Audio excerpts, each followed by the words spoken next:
أهلا بكم وفيديو جديد. لا تنسوا الاشتراك في القناة. انتهت مباراة الزمالك والجونة، وهنا عايز أتكلم وأقول إن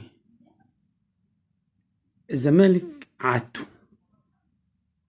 بعد ما يسجل هدف في الشوط الأولاني يتراخى ويرجع لورا كأنه المباراة خلاص على وشك الانتهاء، بيطمع الخصم اللي قدامه فيه، ما بيلعبش بنفس الأسلوب اللي بدأ به الشوط.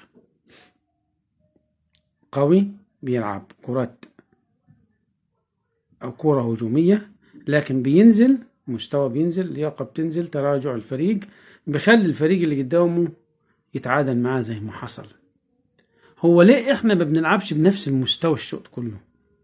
طبعا الشوط الاولاني كان سيء، الزمالك لعب كويس في الشوط الثاني، وبرضه ما زلت بقول ان الزمالك عايز صفقات. الونش اتصاب تاني في دماغه، مفيش مدافع بره في المجلس الإدارة تلحق تجيب مدافع، لأن المسلوس اتصور ربنا يشفيه، ما عندكش غير الونش حسام عبد المجيد، وادلك انت شايف. الشوط الثاني كان كويس، كانت تغييرات كويسة من مستر جروس وموفقة، أتت بثمرها. نزل الجزيرة جاب هدفين، وعبد الله السعيد اللاعب المخضرم جاب هدف. أرجو من الإدارة تحاول في الفترة الباقية إنها تجيب صفقات للزمالك.